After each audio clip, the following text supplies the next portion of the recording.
Good evening, and welcome.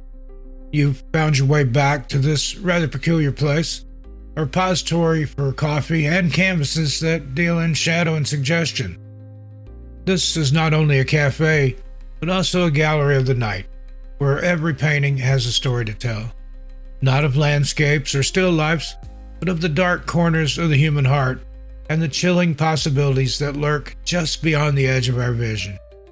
We trade in anxieties, in whispers, in the things you see from the corner of your eye. So, if you're so inclined, step a little closer. The first exhibit is ready for its viewing.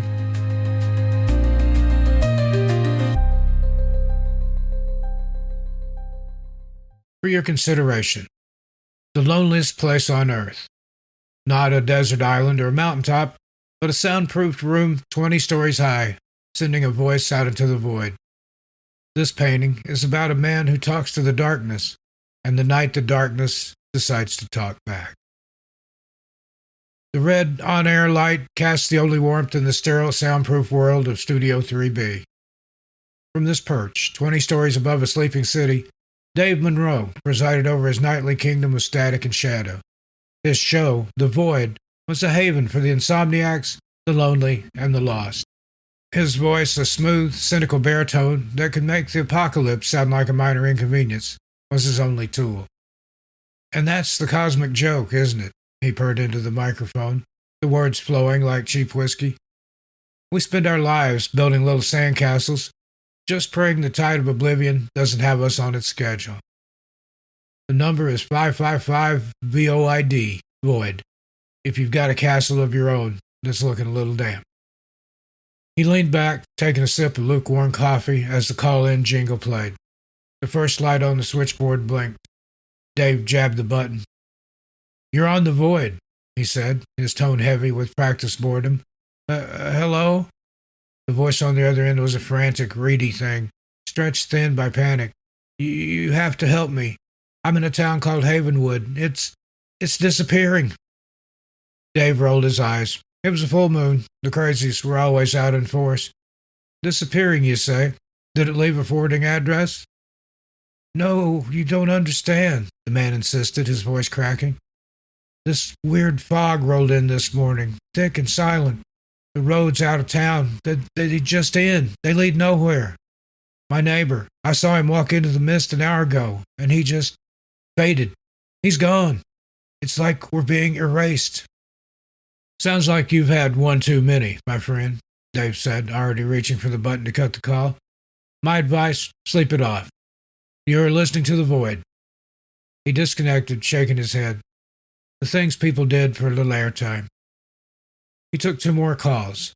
A woman convinced her cat was a government spy, a man detailing a conspiracy about dental feelings, before another line lit up with a strange, insistent pulse.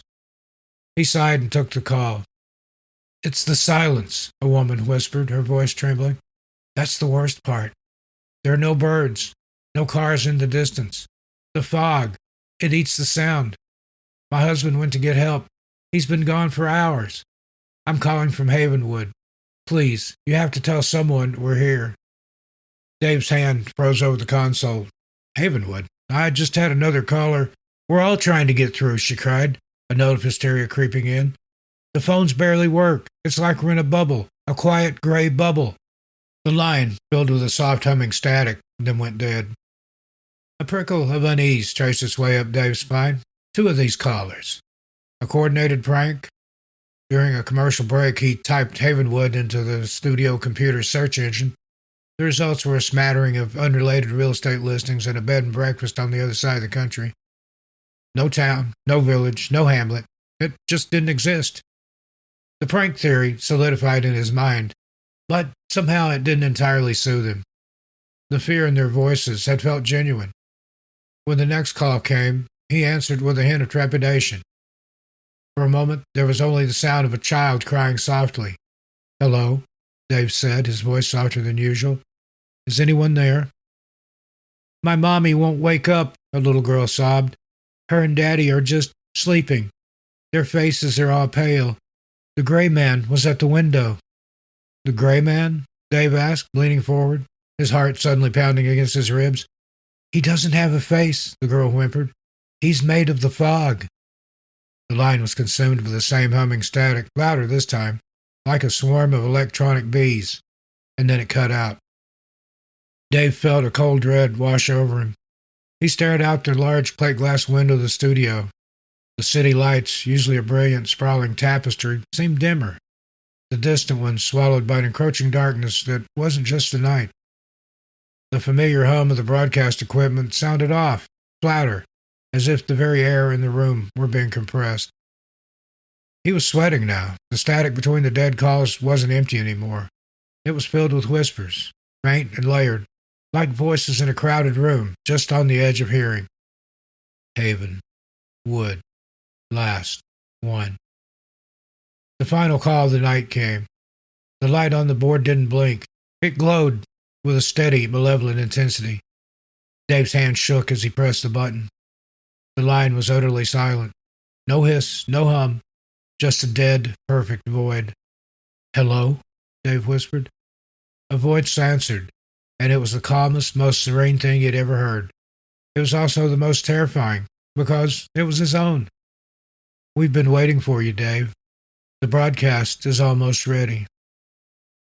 He screamed and slammed his hand on the disconnect button, but the light stayed on. The studio lights flickered violently and then died, plunging him into absolute darkness, save for the single blood-red on-air sign. He scrambled for the door, his chair skittering away behind him. The handle wouldn't turn. He was locked in. He pounded on the thick, soundproofed glass, but his fists made no sound. Outside, the city was gone. There was no skyline, no streetlights, no cars. There was only a churning, silent, featureless gray fog pressing against the window like a living thing. The whispers were clear now, coming not from the speakers, but from all around him. A chorus of disembodied voices filling the small, dark space. "Welcome home. Welcome to Havenwood." The red on-air light switched off. The silence that followed was a physical weight, crushing and absolute. Dave's breath hitched in his throat. He was the last broadcast, the last voice, the last sound in a world that had been muted. On the console, the light blinked once more, a silent invitation. He knew who it was. He knew what they wanted. There was nowhere to run. With a sense of grim resignation, Dave Monroe walked back to his chair. He slipped the headphones over his ears and leaned into the microphone, his old friend, his only companion in the end. He flicked the switch, and the on-air light glowed anew, its red light the only star in his new, empty universe. His voice, when it came out, was a perfect, soothing baritone, but the cynicism was gone, replaced by a hollow serenity.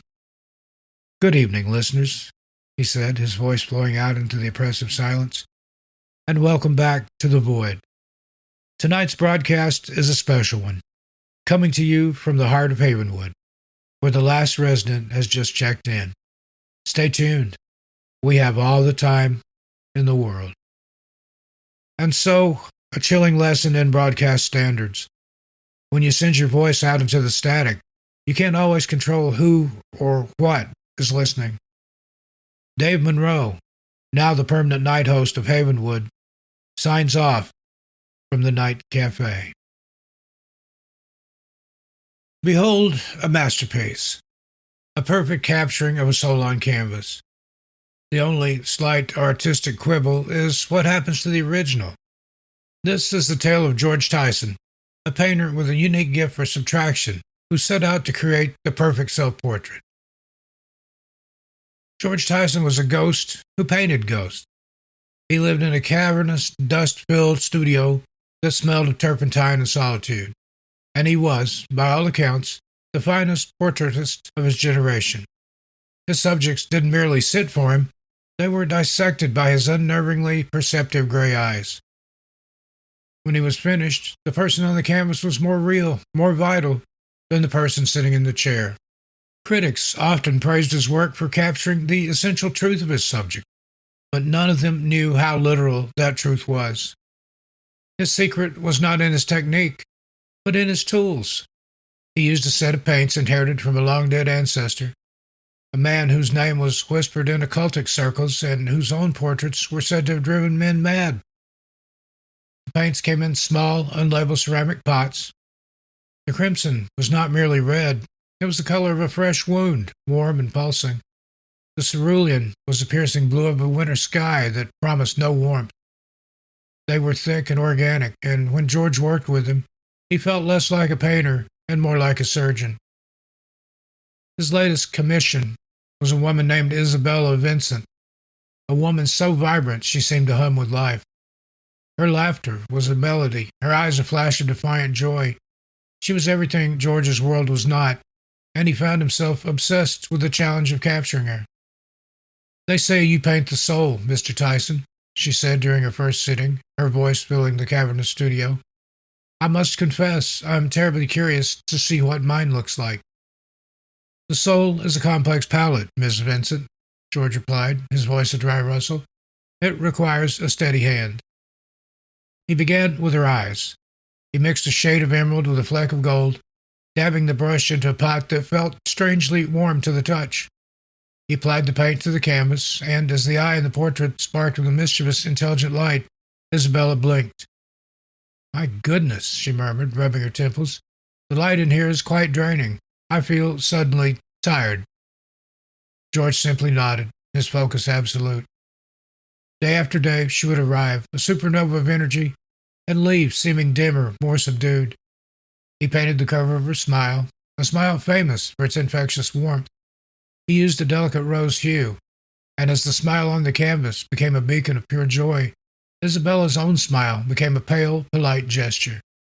She stopped telling her animated stories, her laughter fading into a soft, infrequent chuckle. "I don't know what it is, Mr. Tyson," she said one afternoon, her voice a near whisper. "I feel so washed out, as if all my color is draining away." "Stillness takes its toll," George said, his eyes never leaving the canvas, where he was adding a final luminous highlight into her hair. Her famous sovereign locks had lost their fiery sheen over the past few weeks. Now they hung limp and dull around her shoulders. Finally, the day came when the portrait was finished. It was his masterpiece. Isabella on the canvas was breathtaking, alive, radiant, her eyes sparkling with all the wit and fire she had once possessed. She was the essence of beauty. The real Isabella stood before it, now a ghost in a designer dress. Her eyes were flat, her posture stooped. She looked at the painting with a kind of detached admiration, as one might look at a photograph of a beloved, long-lost friend.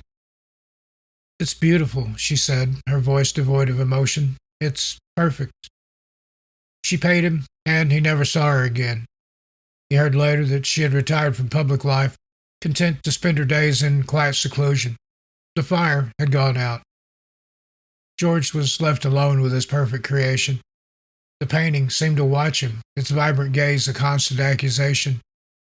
He had indeed captured her soul, and in doing so, he had left her with nothing. He looked at the gallery of his other works, the stern-faced banker whose portrait exuded a ruthless power, while the man himself had died a broken shell, the brilliant actress whose painted face held every ounce of the passion she had lost. He was a collector of souls, a thief of their essences. A new, terrifying thought began to form in his mind. What was the ultimate act of perfection? What was the one truth he had never dared to capture? His own. He set up a new canvas and a mirror. He looked at his reflection, the gaunt face, the haunted gray eyes that held the weight of all the lives he'd diminished. There was a fire in there, too. A cold, obsessive, artistic fire. He would capture it. He would create a monument to his own genius, a perfect self that would live forever, even if the man of flesh and blood faded. He picked up his brushes. The process was agonizing. He mixed the color for his eyes, a stormy gray that held a glint of cruel intellect. As he applied it to the canvas, a profound weariness settled deep in his bones, a fatigue that went beyond the physical. He felt his own sharp focus, the very tool of his trade, begin to soften and blur. He painted the tense, arrogant line of his mouth. As the painted lips curled into a knowing, confident smirk, a wave of crippling self-doubt washed over him. The certainty that had guided his hand for decades vanished, replaced by a hollow echo. He worked for days, a man possessed, transferring every last ounce of his own being onto the canvas. He painted the ambition, the loneliness, the pride, the guilt. With each stroke, the man in the mirror grew fainter, his expression more vacant. The painting, meanwhile, grew more powerful, more alive, more terrifyingly George than George himself. At last, he applied the final touch, a single brilliant white highlight in the eye of the portrait, the spark of the artist's soul. As the paint touched the canvas, he felt a final, definitive snap within himself. The fire was gone. The self-portrait was finished. It was a work of horrifying genius, the face of a man who had mastered reality and been broken by it. Its eyes burned with a cold, immortal fire. It was perfect. And in the chair before it, holding a paintbrush in a slack and nerveless hand, sat George Tyson. His eyes were open, but they saw nothing. His mouth slightly agape. There was no thought, no emotion, no soul behind his gaze. He was a flawless rendering of a man, exquisitely detailed and utterly empty. The perfectionist had finally created his ultimate masterpiece. He had painted himself out of existence. A tragic irony, is it not? A man who spent his life stealing the essence of others, only to find his own was the last and most valuable piece in his collection. A perfect likeness, with nothing left to be like. A permanent installation on display here in the Night Cafe. Next, we offer a painting and a story about perspective. About a man who looked out his window and judged the world, only to find out the window was, in fact, a mirror. Mr. Marty Collins, a connoisseur of misery who was about to receive a private viewing of his own soul. Now, Marty Collins' world was four walls of paint and a single unblinking eye. The eye was the brass telescope that dominated his small apartment, its lens aimed permanently at the brownstone across the street, like a piece of silent, patient artillery. Marty, a man whose heart had shriveled with age and bitterness, was its dedicated gunner. Confined to a wheelchair by a body that had betrayed him, he found his only remaining pleasure in the secret miseries of others. His neighbors were his private theater of sorrows. He knew that Mr. Austin in 3B was a secret gambler, his face a mask of sweat and terror during late-night phone calls. He knew the young couple in 2A, whose passionate arguments were a silent, violent ballet of slammed doors and thrown objects. He fed on their unhappiness, a grim connoisseur of despair, if you will. Their pain was a balm for his own, a confirmation that the world was as rotten and miserable as he believed it to be. Then the Wellmans moved in. They took the apartment directly opposite his own, the one with a large bay window that offered a perfect, unobstructed view. From the moment they arrived, they were an affront to Marty's carefully curated world of gloom. They were a portrait of infuriating happiness. Tom and Claire Wellman and their two cherubic children laughed. They actually laughed, loud, genuine peals of joy that Marty imagined he could feel vibrating through the glass of his own window. Through his powerful lens, he watched them. He saw them assemble IKEA furniture together, their movements a seamless dance of cooperation. He saw them have family dinners where the children, a boy and a girl, chattered excitedly, their faces bright and animated. He saw Tom and Claire share quiet, loving glances, a secret language of affection that made Marty's stomach clench with a venomous, forgotten ache. They were a disease of joy in his carefully cultivated petri dish of suffering. Their happiness was a personal insult, a spotlight on the empty gray landscape of his own life. He began to hate them with a passion he hadn't felt in years. "It's not real," he would mutter to himself, his knuckles white as he gripped the focusing knob of the telescope. "No one is that happy. It's impossible. It's a sham, a scam, a lie." But no matter how closely he watched, he could find no cracks in their perfect facade. There were no secret drinkers, no hidden tears, no whispered arguments. There was only light and laughter and an uncomplicated love that felt like a personal judgment against him. One evening, he watched them throw a small birthday party for their daughter. The apartment was filled with balloons and smiling children. Through his lens, Marty focused on the little girl's face as her parents presented her with a cake, its candles a constellation of tiny dancing flames. Her expression was one of pure, unadulterated bliss. Something inside Marty snapped. A cold black wave of resentment washed over him, so potent it made him gasp. He glared at the happy scene, at the perfect family, and he wished. He didn't just wish. He poured every ounce of his withered soul into a single malevolent thought. Let it end. Let something awful happen. Let them feel what it's really like. Let them be miserable, just like me. The next morning, Marty wheeled himself to his telescope with a sense of grim anticipation. He felt a strange lightness, as if he had lanced a boil on his spirit. He put his eye to the lens, a hunter returning to his hunting ground. The Wellman's apartment was still. The festive balloons from the party were gone. The lights were dim. He scanned the room and found them. They were all sitting together on the sofa, not touching, but bound by a shared, palpable aura of grief. Clara was weeping silently, her shoulders shaking. Tom stared at the floor, his mask a face of hollowed-out shock. The two children were huddled together, their faces pale and tear-streaked. A cold triumph of satisfaction washed over Marty. It had worked. His wish, his curse, had found its mark. He didn't know what had happened. Some tragedy in the family. Maybe financial ruin, the dad had lost his job, who knows? He didn't care. The details weren't important.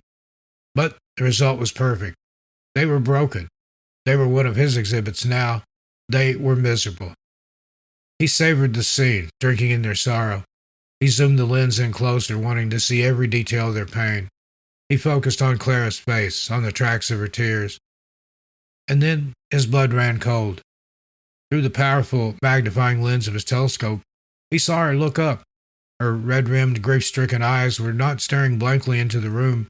They were staring directly forward, directly at him. It was impossible. She couldn't see him. His own room was dark. He was a shadow behind the glass. But there was no mistake. Her gaze was fixed, pointed, and filled with a terrible shared understanding. With a trembling hand, Marty swung the telescope to Tom. The man lifted his head from his hands, and his dead, empty eyes also stared back, a mirror of Marty's own lonely despair. Even the children were just watching him, their small faces etched with a sorrow that was ancient and profound. He was not looking at them. They were looking at him. A wave of nausea and terror crashed over him. This wasn't a window he was looking through. It was a mirror. The grief he was witnessing was not theirs alone. It was his own, reflected back at him, amplified and shared. The family had been a blank canvas, and last night in his hatred, he'd painted his own miserable soul all over it. He tried to pull away from the telescope, to break the connection, but he just couldn't do it. His eye seemed fused to the lens, his hand frozen on the brass casing.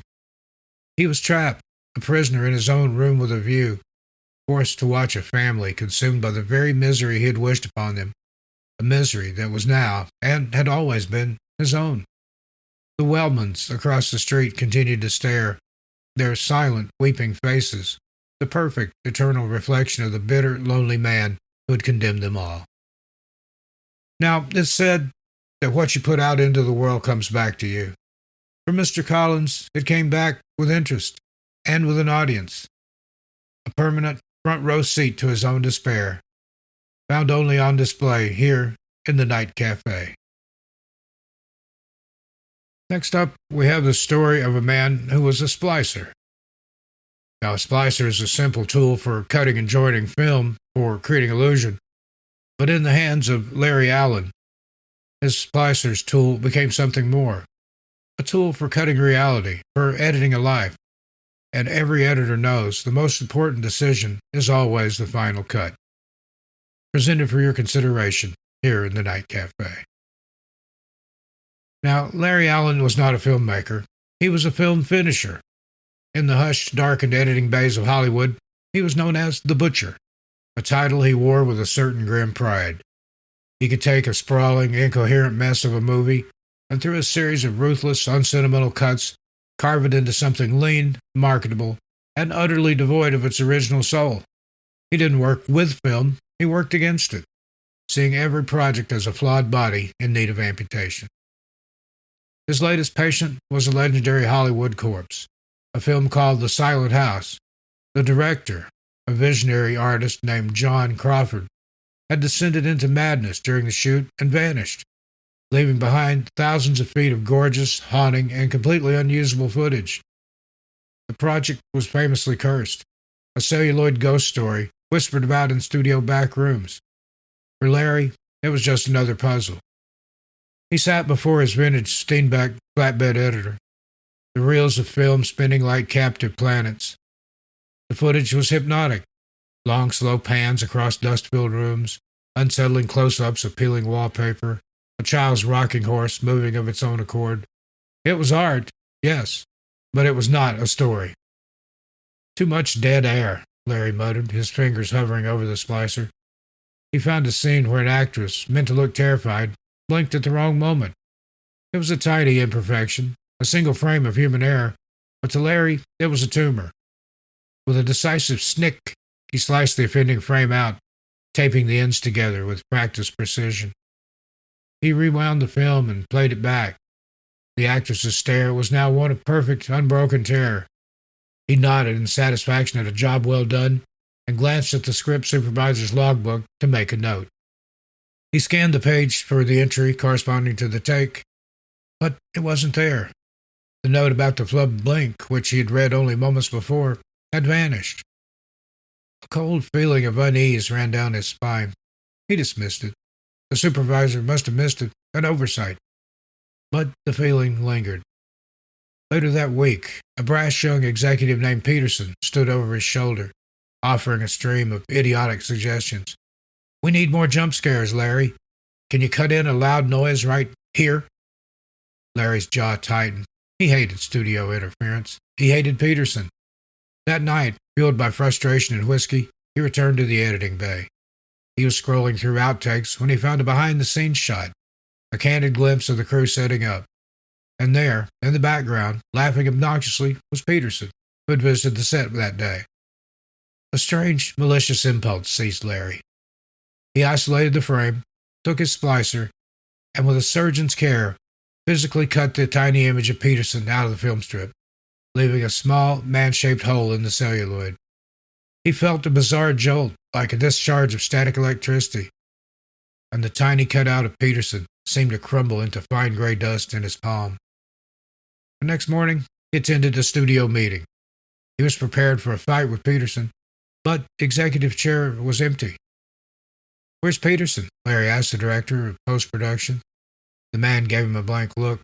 "Who?" "Peterson. Bright-eyed kid from marketing. Annoying laugh." Don't know him," the man said, shuffling his papers. "We haven't had anyone from marketing on this project since it was greenlit." Larry felt the floor drop out from under him. He checked his emails. Every message from Peterson was gone. He had been truly edited out.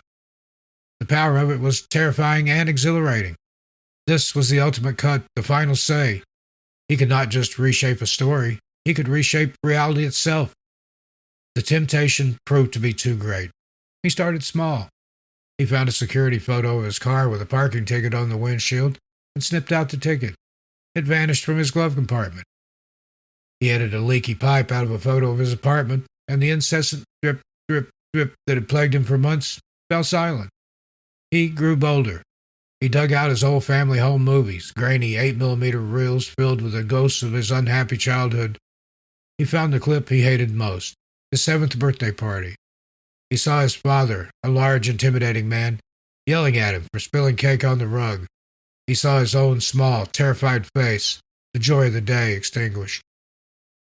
With trembling hands, he threaded the film into the splicer. He found the frame of his father, his face contorted in rage, and he cut him out. The world seemed to shimmer for a moment, the air vibrating. He felt a lifetime of fear and resentment lift from his shoulders like a physical weight.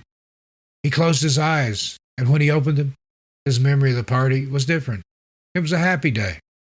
His mother was there, smiling, and they had eaten cake and laughed. His father, he was simply not there. But the cut had consequences. His father's cruelty had been the forge in which Larry's ruthless ambition had been hammered into shape. Without it, the fire in his belly felt banked and low. He looked at the awards on his mantelpiece, and they felt alien, trophies won by a harder, colder man he no longer was. The fabric of his very identity was fraying. He became obsessed. He was no longer fixing a film, he was fixing his life. He edited out a disastrous first marriage, a series of bad investments, a friendship ruined by his own arrogance. With each cut, his past became clearer, more perfect. And with each cut, he felt himself becoming lighter, thinner, and more transparent. The edits were trimming away not just the bad parts, but the very substance of his being, the scar tissue that had made him who he was. One night, he looked in the mirror and gasped. His reflection was faint, translucent. He could see the wall behind him through his own face. He had edited himself into a ghost. In a final, desperate panic, he knew he had to undo it, or at least stop the fading. He needed to anchor himself to something real, something permanent. His eyes fell upon the reels of The Silent House. The film, it was a cursed, broken thing, but it was tangible. It was real. He found a shot he had always found particularly haunting, a long, static take on an empty, sun-drenched room at the top of the house. He took a single photograph of himself, a passport photo from his desk, and with the last of his strength, he carefully spliced it into the scene. He placed the image of himself standing in the middle of the empty room. He threaded the reel onto the projector and hit play. The film flickered to life. He saw the empty hallways, the rocking horse, the peeling wallpaper. Then the final scene appeared on the screen, the empty room, and standing in the middle of it, a tiny frozen figure, was himself. As he watched, he felt a violent, wrenching pull, as if the world were being sucked away from him through the projector's lens. The editing bay dissolved into a swirl of light and shadow. When his vision finally cleared, he was standing on a dusty wooden floor. The air was thick with the smell of age and decay. Motes of dust danced in the single beam of sunlight slanting down from a grimy window. He was inside the room. He ran to the door, but his hands passed through the knob. He turned to the window, but the world outside was a flat, painted backdrop. He was a character in an unfinished film, a ghost on celluloid. He had made his final, perfect edit, cutting himself cleanly out of the messy, unpredictable world of the living and pasting himself into a single, silent, and eternal frame. And so, Larry Allen made his last edit, cutting himself out of a messy world and into a perfect, silent film. A grim sort of job security for a man who learned too late that when you trim away all your flaws, you may find there's nothing left. A real story here in the Night Cafe. The subject of this portrait here in the Night Cafe is of man without a past, a slate wiped clean by trauma. He's being cared for by a loving wife who's helping him piece his life back together. The only problem is she's using the wrong pieces. The first thing he knew was the color white. The white of the ceiling, the white of the sheets, the white of the bandages wrapped around his head. The second thing he knew was her face. It was a very kind face, framed by soft brown hair, with eyes that held a universe of worry and relief. "David," she whispered, her hand finding his. "Oh, David, you're awake." David. The name felt foreign, a borrowed coat that didn't quite fit. He tried to sit up, but a dizzying wave of pain and confusion washed over him. He knew nothing. His mind was a blank slate, a house wiped clean by a fire. Amnesia, a doctor told him later. Retrograde. The car crash was severe. You're lucky to be alive. Your wife, Evelyn, has been here day and night. Evelyn, the woman with the kind face. She became his anchor in a sea of nothingness. She was patient and gentle, feeding him stories of their life together like spoonfuls of medicine. She told him he was a history professor, that he loved classical music and hated cilantro, that they'd been married for 5 years. She brought him his favorite books, thick, dusty tomes on Roman history, and played Mozart in his hospital room. When he was finally discharged, she led him back to a life that was supposed to be his. The house was beautiful, filled with art and books. His clothes were in the closet. His coffee mug was in the cupboard. It was all there, but none of it felt right. It started with small things, tiny cracks in the perfect facade of his reconstructed life. Evelyn served him a steak, cooked rare, telling him it was his favorite. But the sight of the red meat made his stomach turn. He found himself gravitating toward the jazz records in their collection, not the classical CDs she insisted he adored. One afternoon, while she was out, he tried a sprig of cilantro from the garden. He found the taste fresh and bright. The mind plays tricks after a trauma, Evelyn would say with a sad, patient smile whenever he mentioned these discrepancies. It'll all come back in time. You just need to rest. He tried to believe her. He wanted to believe her. But the feeling of being an imposter in his own life grew stronger each day. He felt like an actor who had been given the wrong script. He would look at the photos of them together, smiling on a beach, laughing at a wedding, and feel no connection to the man with his face. That man looked happy, content. David felt a constant, low-grade hum of anxiety, a primal sense of being in the wrong place. His unease began to curdle into suspicion. He noticed how she would steer conversations away from certain topics, how her smile never quite reached her eyes when he asked about his family, whom she claimed lived in another country. He started watching her when she thought he wasn't looking. She was a perfect wife, attentive, loving, supportive. Too perfect. Her performance was flawless, but it felt like a performance nonetheless. The breaking point came when he was searching for a book in his study. His fingers brushed against a loose floorboard beneath the bookshelf. Lifting it up, he found a small, leather-bound journal. His journal. His handwriting, a sharp, angular script, filled the pages. He sat down and began to read. The entries were mundane at first. Notes on lectures, frustrations with university politics, observations about the weather. But as he got closer to the date of the accident, the tone began to change. A thread of fear and paranoia crept into the writing. She watches me all the time. I feel like a specimen under glass. I asked her about the photograph on the mantelpiece, the one of her with a man who isn't me. She said it was her brother. But I found the original in a box in the attic. The back says Evelyn and Mark, anniversary 2015. I don't have a brother-in-law named Mark. She's been changing things, small things, replacing my favorite shirt with one I've never seen, switching the brand of coffee. It's like she's trying to erase me, to build a different man in my place. He flipped frantically to the final page. The entry was dated the morning of the crash. The handwriting was jagged, almost illegible. The words scrawled in a desperate hurry. Her name isn't Evelyn. I don't know who she is. I found his wallet in her car. Mark, the man from the photo. His driver's license, his credit cards. She's not my wife. My wife's name is Sarah. We were having problems. She left a month ago. This woman, she just showed up. She looks a little like Sarah, but she's not her. She calls me David, but that's not my name. My name is Mark. I'm in his house. I'm in his life. I tried to leave this morning. She saw me. She's coming after me. I have to get away before she... The entry ended there, a frantic black line skittering off the page. A key turned in the front door. David, I'm home, she called out, her voice the same warm, gentle melody it always was. I brought you that new book on the Byzantine Empire you wanted. He slowly closed the journal, the leather cool against his clammy skin. The fire hadn't wiped the house clean. It had just wiped him. He was the blank slate. He wasn't David, the amnesiac professor. He was Mark, the woman's husband, the man she'd been slowly, methodically replacing.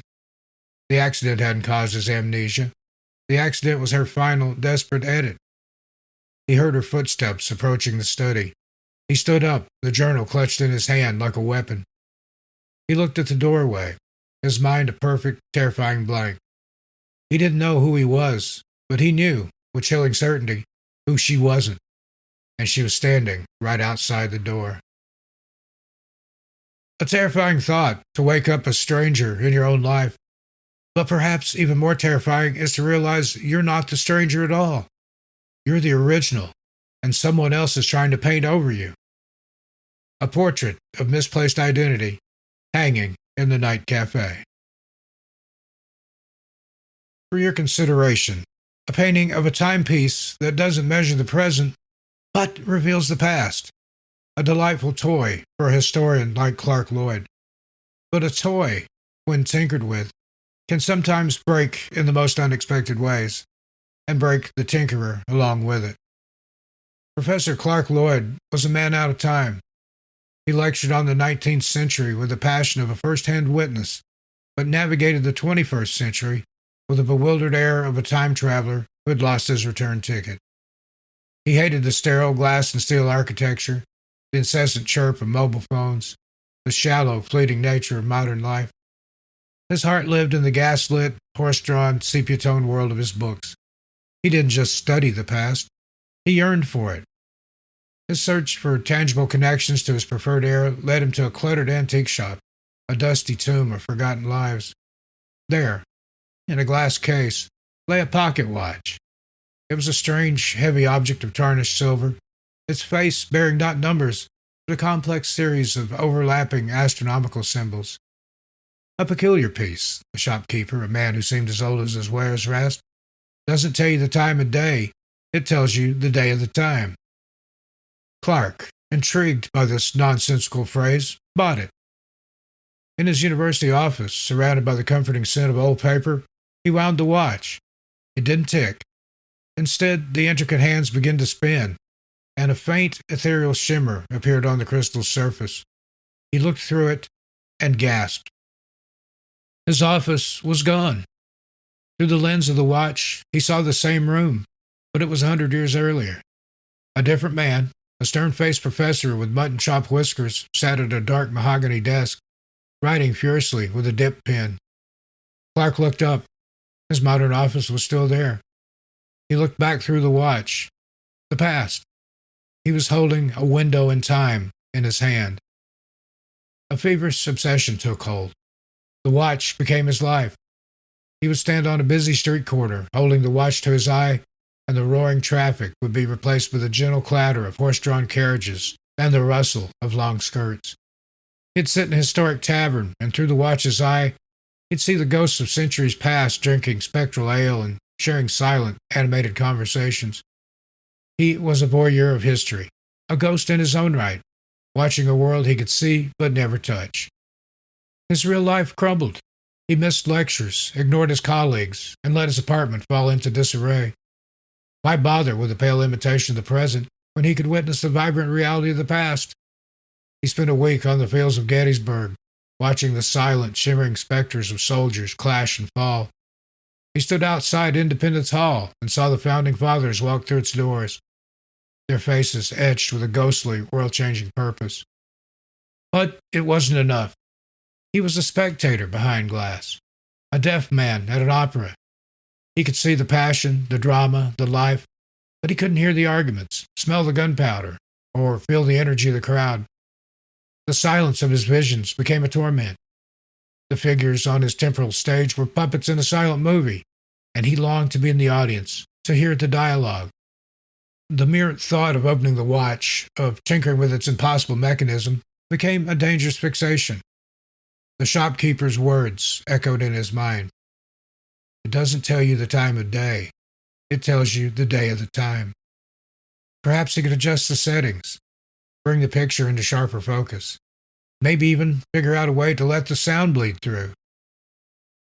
One night, in his office, surrounded by the silent ghost of his books, he made his decision. With the delicate tools of a jeweler, he pried the back of the watch open. The interior was not a collection of gears and springs. It was a dizzying, strange latticework of spinning crystals and shimmering light, a mechanism that defied all known laws of physics. Holding his breath, he took a pair of tweezers and gently nudged the smallest, brightest crystal. The effect was instantaneous. The silent, shimmering image on the watch face, the 19th century professor at his desk, snapped into perfect, solid focus. The colors became rich and deep, and sound, glorious sound, rushed into Clark's ears. He could hear the scratch of the pen on paper, the ticking of a mantel clock, the distant cry of a newsboy on the street below. He had done it. He had a clearer view, and he had broken the silence. Intoxicated by his success, he looked up from the watch, a triumphant smile on his face, ready to return to his own time and plan his next temporal expedition. But his office was gone. He was still standing in the same room, but it was no longer his. The desk was dark mahogany. The light came from a gas lamp on the wall. The air smelled of coal smoke and old leather. The professor with the mutton chop whiskers was staring at him, his pen frozen over the page, his eyes wide with a mixture of fear and disbelief. Clark looked down at his own clothes, his modern shirt and pants, and they seemed garish and alien in the muted tones of the room. He looked at his hands. They were faint, translucent. The professor could see the bookshelf right through his body. He stumbled out into the hallway, then out into the street. The world was a perfect living recreation of the past he had so adored. Horses clopped by on cobblestone streets. Men in top hats and women in corsets bustled along the sidewalks. It was everything he had ever wanted. But they were all staring at him. As he walked, a circle of silence and space formed around him. People stopped, their conversations dying on their lips. They pointed, their faces a mixture of curiosity and primal fear. They weren't seeing a man. They were seeing an anomaly, a strange, out-of-place specter from a future they couldn't possibly even begin to comprehend. He had succeeded in crossing over, but he had arrived as a ghost. He was yesterday's man, a permanent, lonely exhibit in the living museum he had so desperately wanted to enter. He had finally found his place in the past, only to discover that he was the strangest, most terrifying artifact in its collection.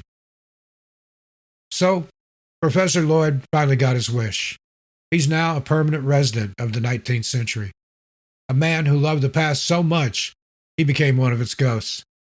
A final lesson in being careful what you wish for, especially when you're wishing here in the Night Cafe. And so, our tour concludes for this evening. A collection of chilling little vignettes, wouldn't you agree? A reminder that for every fear we can name, there are at least a dozen more that have no name at all, waiting patiently for their moment. Try not to think about it too much. There are, after all, other pictures, other stories, waiting for other nights. Until then, I'm Steve Stockton, and I bid you a safe and hopefully untroubled journey home from the Night Cafe. Thanks for listening.